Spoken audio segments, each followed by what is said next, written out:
Welcome back to On the Record. We're at Rackspace Leadership Summit, and I'm here with Marcelo, who is the president and owner of DGX out of South America. São Paulo, Brazil. St. Paulo? São Paulo, yeah. It's a good drive to get here, right? Oh, yes. Or did you walk the whole way?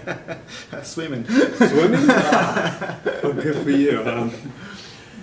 If you could swim that far, you're bound for the Olympics. Yeah, that would be nice. So you run a VAR organization in Brazil, and over the years you've been now moving to a managed service providers type approach, and you're going into the cloud now more. Exactly. Is that correct? That's absolutely correct. So what I'm really interested in, because I mean, my audience they understand what running a VAR organization is, why the hurry to get into the managed services? Well, mainly looking at the Brazilian market, it's where I do have my business. The small and medium business arena is kind of a blue, what the guys call the blue ocean for this type of services. For the top 1,000 companies, you have, the big dogs running around these guys. And I decided to go and offer for the same type of services that the large corporations can have. I tried to mimic that for the small and medium business in a consistent and structured way. So that's basically why we went through this managed services marketing in Brazil. I'm not sure if that's the same thing here in the States. Well, yeah, definitely. There's that whole issue of waiting for a managed, if they can't afford staff to look after it, so they're using you and you're not there all the time, it becomes a real pain because they still have mission critical jobs that they want done and they don't want to have to wait around for it. So yeah, I think that's the whole concept here as well. It's similar to Brazil or anywhere else in the world for that matter. It's all about, I remember when I started off, I had WordStar as my operating. You probably did that? Yes. And so you would go in the morning and you would tap down, and if you were smart enough to, you'd be able to hit all the different tabs at the same time, and then I would go for a walk for 5 or 10 minutes and come back in and go, okay, well, it's almost ready. It's almost there. And I thought that was fabulous. Yeah. I was just thrilled with the fact that, wow, it got up that fast.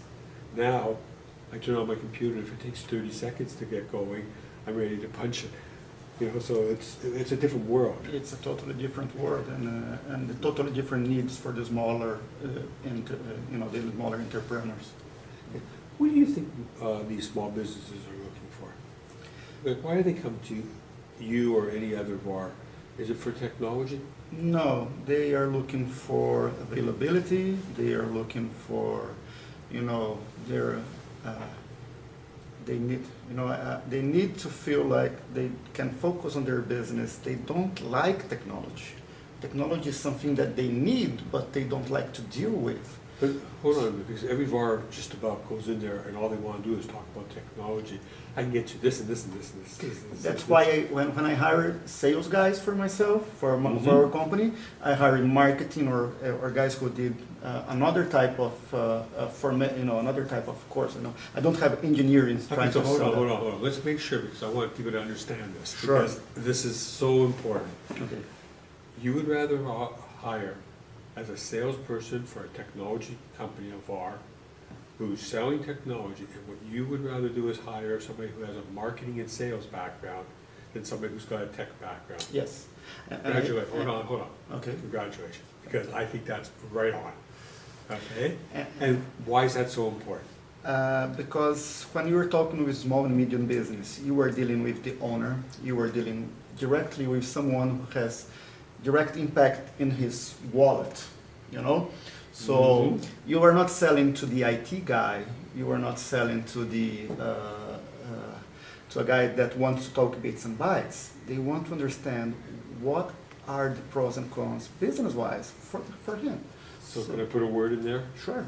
Because, they're looking for solutions, business solutions. What's going to help me put more money in my pocket, don't tell me what's gonna take money out of my pocket, right? Exactly. And I can be, you come over to me and you say to me, here's a way I can take your, and give you an extra $50,000 at the end of the year.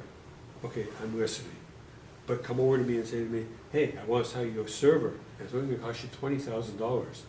Well, what do I need it for? Why do I need a server? Like, can you go away? Leave me alone, basically. Exactly. I might not say it to you, but that's how they're thinking. Now, so now you go into the cloud. Different? It's a natural extension for me. It's quite natural. Explain. I mean, the guy is not buying a server, right? He's buying a service from me. So when he's doing that, you know, actually, he's beginning to think, I don't care where this server is. I don't care where this service is being provided. Well, actually, a lot of them do, because now you're giving them more space in their office. Exactly, you know, and sometimes they had to use some, you know, I say square meters because that's where I come from. That should be like, what, 6 or 7 square feet for a small room with a rack and with special air conditioning or something like that. It's always breaking, you know, having to fix things, spending a lot of electricity costs, and I'm taking that out of his space, you know. Exactly. So he's happy with me.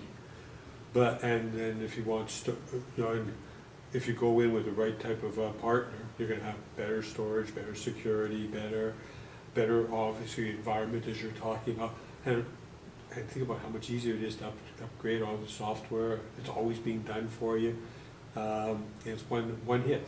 Exactly. And if you're mobile, you know, so, okay, so we figure that maybe at the very best at this point, 10–12% of all the VARs in North America have turned into an MSP model. And it's even less than that, way less than that, who are in the cloud. You know, so maybe 3%, 4%, I don't know the right number, so I'm guessing. But what's the downside? Why aren't they doing it? Well, I have a problem understanding this because I was never a VAR, really. I never sold equipment. 10 years ago when we began at DGX, we already began with the vision of selling services. There was not the name managed services, then either Gartner or IDG, someone created this name, and I look at that and I said, hey, I do that, nice, now I have a name, you know? So they craft the name to something that we used to do. And right now, adoption of clouds for me was quite natural, although I do have some hurdles and issues too. You know, it's not, everything is not so easy. Nothing's ever perfect. Yeah, let's say network availability is a problem here. It's a worst problem in Brazil. You know, infrastructure, basic infrastructure. If you have problems here in the States, in emerging markets, you can think about what's the size of this problem. So I have to deal with this type of restraint all the time also. Mm-hmm. Because if it's in the cloud, you depend a lot more on the network. So one last question. Sure. It's too bad we can't go on because I think we could probably go on for a long time, but why Rackspace? Why did you pick that? Well, 2 years ago when I was looking at that environment, that, you know, mm-hmm. scenario, I did a basic research with the help of some marketing guys inside the company. What were the positioning of several players in this arena? And at that time, looking at financial strength, product portfolio, and some other aspects, Rackspace was the best positioned one. And it looks like it keeps on the same path.